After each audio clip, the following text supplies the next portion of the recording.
अभय जी बहुत देर आप हाथ उठा रहे थे, आप अपनी बात रख सकते हैं, बोल लीजिए पहले, फिर मैं विजय से कमेंट लूंगा। रोहित जी देखिए, मैं इसका टेक्निकल जो कारण सरकार ने दिया है और मैं किसी हद तक उस बात पर सहमत भी हूँ, लेकिन सरकार का कारण ठीक है, इरादा ठीक नहीं है।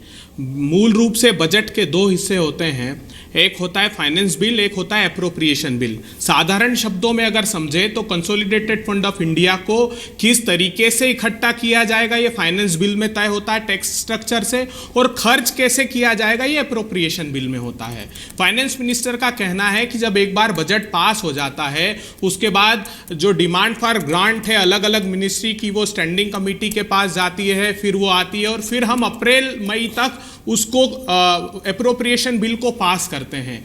और इन अप्रैल से लेकर खर्च करने के कानूनी अधिकार को वोट ऑन अकाउंट हमको करना पड़ता है। इस परेशानी से बचने के लिए हमने इसको प्रीपोन किया। बात टेक्निकली बिल्कुल ठीक है क्योंकि कई समय से ये बात चल रही है, मगर इरादा इसलिए ठीक नहीं है कि 4 बजट हो गए वित्त मंत्री जी, आपने यही वर्ष क्यों चुना? पहले भी तो इस पर आप लोगों ने डिस्कशन किया था और अब हमने इसीलिए ये ऑब्जेक्शन फाइल किया कि आपने हमसे जब आपत्ति ली थी 2012 में तो हमने उस बात को स्वीकार कर लिया था।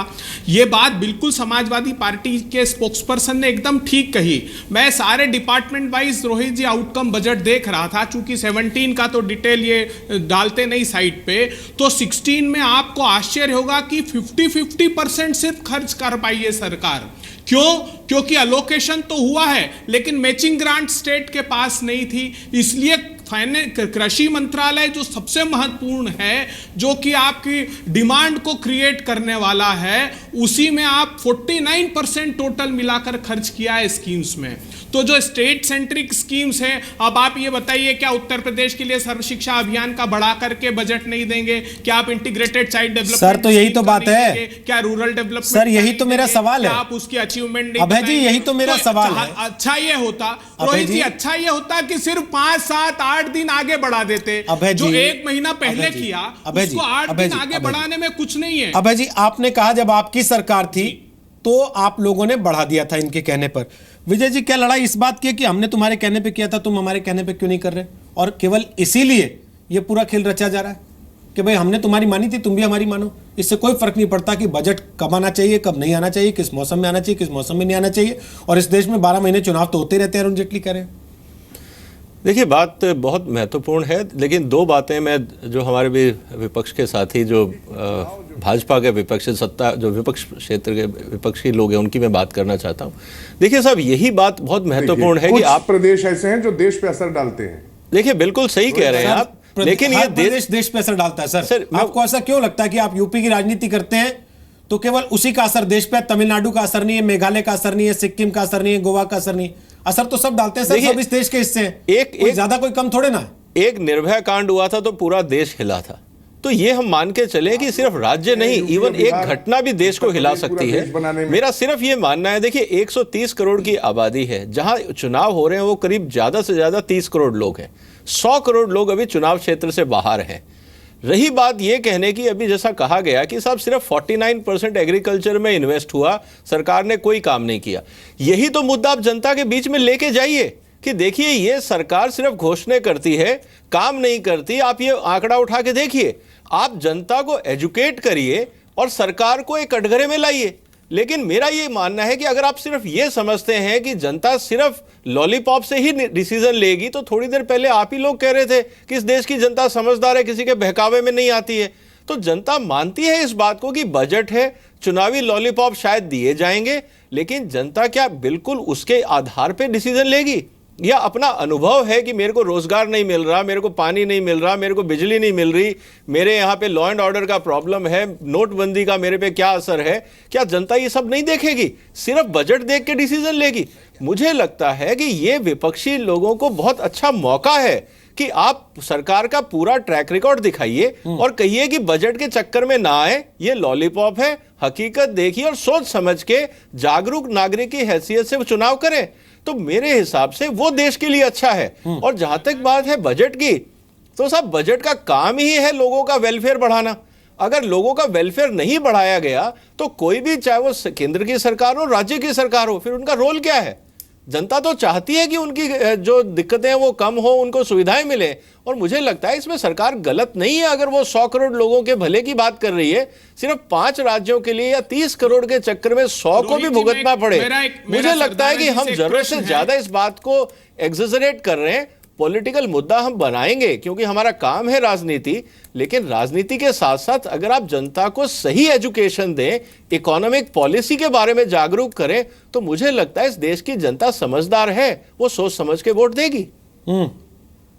बताइए सर, अगर बजट से ही चुनाव जीते जाते होते, अगर बजट से ही चुनाव जीते जाते होते, अभय जी आप ही से पूछ रहा हूं, अगर बजट ही चुनाव जिताता, मैनिफेस्टो नहीं जिताते, आपके काम नहीं जिताते, आपकी योजनाएं नहीं जिताती, आपकी नीयत नहीं जिताती, केवल बजट जिता देते, कास्ट और रिलीजन तो 2014 में सर आप ही की सरकार वापस आ गई होती। फरवरी में आपने तो पेश कर दिया था ना अपना लेखा जोखा, अपनी तैयारी कि आप क्या करना चाहते हैं अकाउंट में।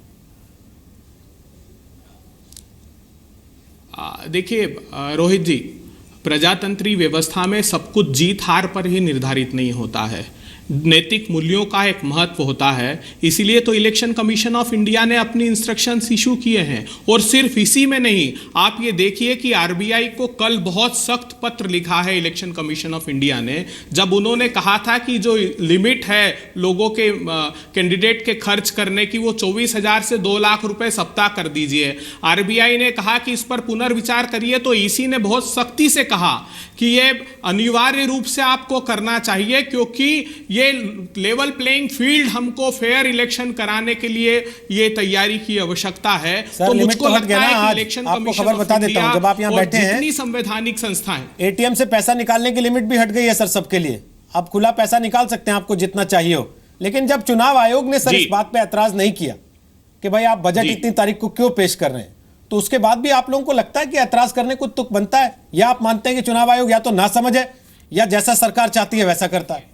इलेक्शन कमीशन ऑफ इंडिया ने जो इंस्ट्रक्शंस दिए उसमें साफ लिखा इलेक्शन कमीशन ऑफ इंडिया ने कि 2009 में हमने राज्यों को हिदायत दी थी जनरल इलेक्शन में कि आप वोट ऑन अकाउंट लेकर आइए, पूरा बजट मत लेकर के आइए। मैं तो सरदाना साहब से ये आर्थिक विशेषज्ञ पूछना चाहता हूं कि जब शंकराचार्य कमेटी सरकार ने बनाई है और उसने अपनी रिपोर्ट दिसंबर में दे दी कि अगले साल का बजट आप 1 जनवरी से कैलेंडर ईयर 1 जनवरी से 31 दिसंबर का लेकर आइए, तो बेहतर होता कि सरकार उसकी तैयारी करती। और अभी ये 1 महीना प्रीपोन करने की अपेक्षा 10-12 दिन ही का प्रश्न था, और ये तैयार, क्योंकि अगला बजट अगर आप लाते हैं उस शंकराचार्य कमेटी को मान करके, तो आपको अक्टूबर नवंबर में लाना होगा, तब क्या 6-7 महीनों का ये बजट आप प्रस्तुत करने वाले हैं। तो इन गंभीर प्रश्नों को, इन गंभीर आर्थिक विषयों को सरकार को जिम्मेदारी से समझना चाहिए था। हम तो सकारात्मक सोच के साथ सरकार से निवेदन कर रहे थे, और आज भी गुलाम नबी आजाद साहब ने कहा कि हम पूरा सहयोग करेंगे,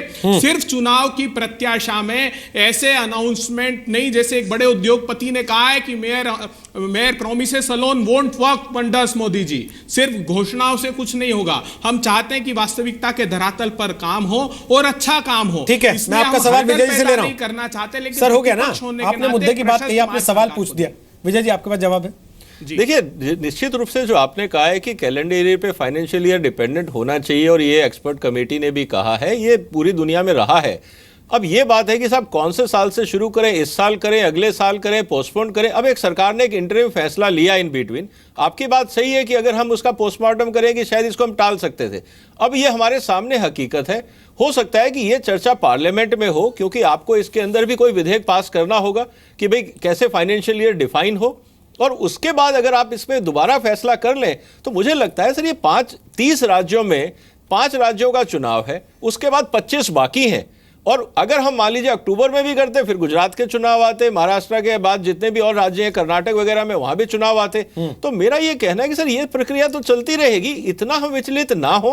इस देश की जनता समझदार है, आप लोग एजुकेट कर ही रहे हैं जनता को कि देखिए सरकार किस तरह से काम कर रही है, और की जा रही कि सरकार ने प्रीपोन किया। सर मुझे लगता है कि ये डिसीजन पार्लियामेंट में आप ले सकते हैं बजट सेशन में कि अगली बार कब इसका निर्धारण होगा। ठीक है, और मुझे नहीं लगता कोई बहुत बड़ा, और मेन चुनाव तो 19 में है। प्रेम शुक्ला, दुनिया 1 जनवरी से 31 दिसंबर तक साल मानती है। आप लोग कहते हैं नहीं जी, हमारा साल तो वित्तीय वर्ष, हमारा साल तो जो है वो विक्रमी संवत से शुरू होता है, अप्रैल में शुरू होता है। जब आपसे कहा गया कि भाई अप्रैल में मान लीजिए, तो आपने कहा नहीं हम तो फाइनेंशियल ईयर के हिसाब से चलाएंगे। 1 जनवरी से 31 दिसंबर तक चलाएंगे। तो आप भी सूटेबिलिटी के हिसाब से तय करते हैं कि चीजें जहां जरूरत पड़े वहां सांस्कृतिक हो जाते जी। हैं और जहां जरूरत पड़े वहां पे अंग्रेजी हो जाते हैं। नहीं, राष्ट्र की सूटेबिलिटी ज्यादा महत्वपूर्ण है और मुझे लगता है राष्ट्र की सूटेबिलिटी की दृष्टि से ही ये किया जा रहा है। संकट यहां उत्पन्न हो रहा है कि आदरणीय मोदी जी बारंबार कह रहे हैं कि आप विधानसभा और लोकसभा के चुनाव पर हम सर्वदलीय एक बैठक करें और विधानसभा लोकसभा चुनाव इकट्ठे करा लें, तो कांग्रेस उधर मौन साध जाती है। लेकिन जब इलेक्शन कमीशन तक जिस बजट को जो है पेश करने की अनुमति देता है, एक स्वतंत्र स्वायत्त संस्था के इस तरह के निर्णय पर भी अनावश्यक जो है उसको तूल देना, उस पर प्रश्न चिन्ह खड़ा करना, स्वायत्त संस्था पर भी प्रश्न चिन्ह खड़ा करना, सरकार के हर कामकाज पर जो है प्रश्न चिन्ह खड़ा करना और जो अपनी गलतियां 22 राज्यों के हुए थे प्रेम उसको शुक्ला जी, छिपाए रखना, अभी उस पर बातें 2014 करने से में बचना, 4 राज्य आ ये गए। बहुत अरे जरा तो मैंने कैसे आपको आप पूरे जीवन अभी अभय जी simultaneous election की बदतमीजी से बात बाज आए, कृपया बदतमीजी से बाज आए, जरा थोड़ा सा तहजीब दिखाएं, जरा तहजीब दिखाएं। मैंने आपको बहुत गंभीरता से ऐसे सुना है शब्दों को प्रयुक्त और आपसे मत कीजिए अपेक्षा आप। करता हूं कि आपके हाँ, जो ये कर्णेंद्रियां असंसदीय हैं वो शब्दों भी को आप सक्रिय प्रयोग होगी। बिल्कुल मत कीजिए। आपको श्री राहुल गांधी ने अच्छा लग रहा है कि पप्पू भारतीय सम्राट ने जनता जो पार्टी वाले है अब सिर्फ जो है तहजीब भी बकवास सिखाएंगे करने के लिए लोगों नहीं को। भेजा होगा। बहुत खूब। सिर्फ मैं तहजीब और सिखाएंगे। अपने पिता के सिर पर जूते मारने वाले अखिलेश सिंह यादव से सीखेंगे हम लोग। अपने पिताजी को जो है चाचा को अपमानित करने वाले से तहजीब सीखेंगे। बहुत अच्छा, थोड़ी तहजीब। सर सुनिए ना, इतने बड़े राष्ट्रीय सुनिए ना, तहजीब सर वापस बजट पे आइए ना, बजट पे आइए ना वापस सीखेंगे सर। तहजीब लोग। सर वापस बजट पे आइए तहजीब सर। लोग साक्षी डिम्पल महाराज को सीखेंगे। सिखा शुक्ला जी, दीजिए। नावेद जी, हम बजट पर ही चर्चा कर रहे हैं। वापस बजट पे आ जाए, बजट पर ही चर्चा कर रहे हैं। बजट पे आ जाए। देखिए फिर आप कृपा करके जो नहीं, आजम खान ये को जरा प्लीज साध्वी प्राची को आजम सिखा खान को नावेद दीजिए। तहजीब सिद्दीकी, सिखाइए। नावेद सिद्दीकी, जो प्लीज। सुप्रीम कोर्ट तक को आपत्ति है। गिरिराज किशोर नावेद को सिद्दीकी, सिखा प्लीज। दीजिए। को आपत्ति थोड़ी है। तहजीब और आजम तमीज। खान नावेद योगी सिद्दीकी, आदित्यनाथ प्रेम को शुक्ला, सिखा दीजिए। प्लीज प्लीज जो कम्युनल आदमी है, प्लीज वापस बजट पे आ जाए। पाकिस्तानियों से भी गया गुजरा आदमी है, या अगर जरा उसको सिखाना नहीं है तो सिखाइए मैं सर क्लासेस वापस दे सकता बजट हूं पे आ तहजीब जाएं, सिखाने के। वापस मुझे- बजट पे आ मुझे जाएं। तहजीब एमएच और खान, तमीज के मैं आदाब आप दोनों आते को हैं। रोकते हुए एमएच खान के पास जा रहा हूं। डॉक्टर एमएच खान, सिखा दूं इन लोगों को।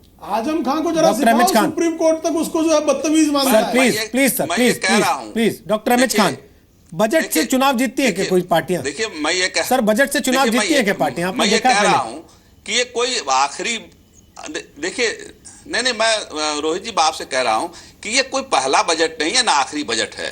ये 5 साल की सरकार जो चली है समाजवादी पार्टी सरकार की, इन्होंने अपना काम कह रहे हैं मैं काम के दम पे दिखाऊंगा। इनके रिजीम में दंगे हुए, 500 से 300 से 400 दंगे हो गए, बलात्कार हुए, सारे काम इन्होंने अब बीच में 2 साल के बाद इन्होंने काम शुरू किया, आधा अधूरा काम किया। और भारतीय जनता पार्टी भी 3 साल से काम कर रही है। भारतीय जनता पार्टी ने भी अपना काम जो वादा किया था कि 15-15 लाख रुपए लाएंगे वो भी नहीं लाई। उस चीज को खत्म करने के लिए नोटबंदी ले आए। तो ये दोनों बाकी तो हिल ही नहीं पार्टियां पाए अब आपके। ये इनको लगा कि अब हमारा नैया पार नहीं होगी तो समाजवादी पार्टी और कांग्रेस पार्टी गठबंधन कर ली। अगर एक साथ ये इतना अच्छा काम किए थे तो समाज में इनको अपनी बात बतानी चाहिए थी और अकेले अकेले चुनाव लड़ना चाहिए था। तो ये लोग सब लोग फेल्योर हैं। और भारतीय जनता पार्टी तो जुमलों की पार्टी है। ये बातें कुछ करती है, बातें कुछ घुमाती है। बजट तो ले आएगी, उसने कह दिया कि हम बजट ले आएंगे। तो अब बजट ले आएगी तो बजट पर चर्चा क्या किया जाए? बजट तो ले आना उनको है, चाहे लोक लुभावन ले आए, चाहे पूरा खजाना खोल दें, लेकिन बात में सत्यता नहीं होगी। ये मैं आपसे कहना चाहता हूं। सर नहीं होगी तो फिर आप लोग इतनी चिंता क्यों कर रहे हैं? ये जब आपको झूठा इतना बजट भरोसा होगा, है, बजट में कुछ नहीं जब आने आपको वाला है। इतना भरोसा है कि ये फेल हो जाएंगे तो फिर हम तो क्यों कहाँ इतने कर रहे परेशान है हैं? कि बजट क्यों आ रहा है? हम तो कर ही नहीं रहे हैं। हम तो कर ही नहीं रहे हैं। हम तो कह रहे हैं हम तो कर ही नहीं रहे चिंता। हम जान रहे हैं कि ये लोग जीत पड़े हैं, जीत अपनी कराएंगे। जनता 3 साल इनकी देख चुकी है, 5 साल इनका देख चुकी है। सर चिंता तो जनता को करना है। सर चिंता तो हाँ, कल साहब दिख तो गई कह थी ना, चुके हैं। जब राहुल अखिलेश का रोड शो खत्म होने से पहले मायावती जी प्रेस कॉन्फ्रेंस करने आ गई थी। चिंता दिख गई थी ना सर, जब मुख्तार अंसारी के ऊपर एक के बाद एक सवाल दागे गए थे और आपके पास कोई जवाब नहीं था। धज्जियां उड़ रही थी। रोहित जी आप देखिए, चिंता इस बात पे कर रहा था कि चुनाव आयोग ने कल देखा, आप आज का अखबार लखनऊ को मंगा के देख लीजिए, सारे पोस्टर, सारे बैनर, सारे झंडे पटे पड़े हैं। चुनाव आयोग कहां था जब योगी आदित्यनाथ कह रहे हैं कि 1 साल के अंदर मैं मंदिर बना दूंगा? चुनाव आयोग कहां है?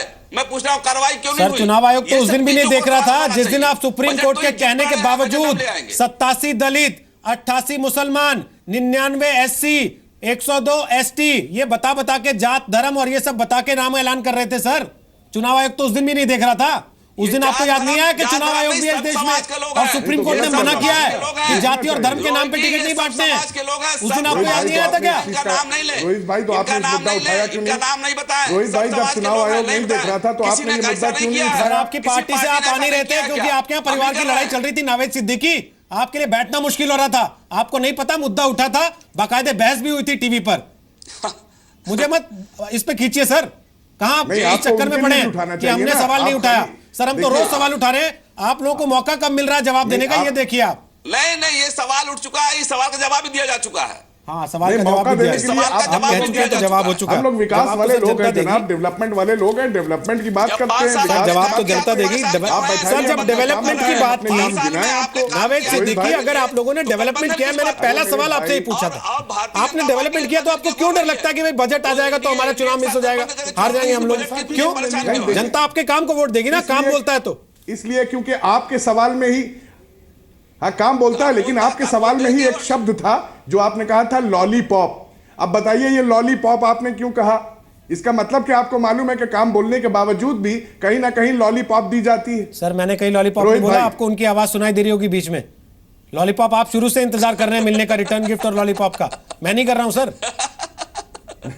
देखिए, खान साहब की बात सुन रहे थे आप बीच में। यहाँ मुझे अच्छी तरह से याद है, आपके किसी ने जिसने भी कहा हो, लेकिन आपके पैनलिस्ट ने लॉलीपॉप का जिक्र सर, आपके किया मन में है ना लगातार आप लॉलीपॉप और रिटर्न गिफ्ट। आप शुरू से उसी के इर्द गिर्द हैं कि लॉलीपॉप और रिटर्न गिफ्ट। तो पूरी राजनीति जब उसी पे चल रही है सर देश की, तो आपकी गलती नहीं है आपके मन में लॉलीपॉप और रिटर्न गिफ्ट आ रहा है। इनका काम है लुभाना। मैं फिर वापस विजय जी लास्ट कमेंट आपसे ले रहा हूं, समय खत्म होते हुए। लुभाना है, हमारा है काम। आपका काम है सर काम करना और जनता को ये यकीन दिलाना कि आपने काम किया तो वो आपको वोट दे दे। विजय जी, क्या बजट के दस्तावेज चुनाव जिताते हैं या पार्टियों के मैनिफेस्टो और उनके काम चुनाव जिताते हैं? देखिए, इस देश की जनता ने पिछले 70 साल में अनुभव किया है कि सारी पॉलिटिकल पार्टी सिर्फ लॉलीपॉप दे रही हैं। ये जनता जानती है। अब रही बात ये कि जनता आज डेवलपमेंट की राजनीति कर रही है और ये कहा जाता है कि good economics is good politics. और अगर ऐसा नहीं होता तो आप बहुत सारे चुनाव ऐसे देखेंगे कि जहां पे आपने बहुत अच्छे अच्छे वादे किए लेकिन चुनाव हार गए। तो ये देश सुधर रहा है, ये देश की जनता जागरूक हो रही है। मेरा निवेदन है सारी पॉलिटिकल पार्टी से कि आप डेवलपमेंट की अगर राजनीति कर रहे हैं या इकोनॉमिक पॉलिसी की राजनीति कर रहे हैं और अगर आपके ऑपोजिशन या रूलिंग पार्टी की खामियां हैं तो आप वो गिनाइए, जनता के सामने वो लेके जाइए कि देखिए इन्होंने वादा किया था, इनका मैनिफेस्टो ये था, ये इनकी पिछले साल की बजट घोषणाएं थी और इन्होंने कुछ नहीं किया। इस साल आप सचेत होइए और सोच समझ के वोट दीजिए। मेरे को लगता है कि सारी पॉलिटिकल पार्टीज अगर कंज्यूमर एजुकेशन की हम जैसे बात करते हैं, इसी तरह वोटर एजुकेशन की बात करेंगी तो जिस तरह से हम आज बजट को लेकर चिंतित हैं, मेरे को लगता है आने वाले समय में यह चिंता अपने आप निराधार होगी। हाँ, कुछ इन्फ्लुएंस, छोटे मोटे तबके को आप इन्फ्लुएंस कर सकते हैं, लेकिन by and large literacy level जैसे जैसे इस देश का बढ़ेगा इस तरह की मुद्दे कम होंगे। और यही एक कारण है कि हम जब भी बात करते हैं इस देश में वोटर लिटरेसी की या चुनाव आयोग की तरफ से जो एजुकेशन की बात होती है, मेरे को लगता है कि राजनीतिक पार्टियों को भी उसी रास्ते पे चलना चाहिए। और बजट या इस तरह के लॉलीपॉप या गिफ्ट देने से मुझे नहीं लगता कि जनता इतनी बेवकूफ है कि वो, अगर ऐसा होता तो सर सारे ही वोट एक ही आदमी के पास जाते ना, लेकिन ऐसा नहीं होता है, फिर भी बंटवारा होता है। तो कहीं ना कहीं मुझे लगता है जनता को इतना आप अज्ञान ना समझें। ये देश बदल गया, इंटरनेट का जमाना है, सोशल मीडिया भी बहुत रोल प्ले करेगा किसको क्या और कैसे करना है। तो मुझे लगता है कि हम अपना सही पॉजिटिव अप्रोच लेके चले और बहुत कुछ सुधरेगा। चलिए, बहुत बहुत शुक्रिया आप सबका ताल ठोके का हिस्सा बनने के लिए। विजय जी ने जो बात कही है, लगता है उसके साथ हम बात खत्म कर देनी चाहिए, उसके बाद कुछ कहने की जरूरत नहीं पड़ती। जनता समझदार है और अगर वाकई जनता केवल ये देख के वोट देती कि कौन क्या दे रहा है तो सच में सब वोट एक ही के पास चले जाते हैं जो सबसे ज़्यादा मुफ्त की चीज़ें दे रहा होता है। फिर भी वोटों का बंटवारा होता है, यानी कि जनता को बेवकूफ़ नहीं समझना चाहिए।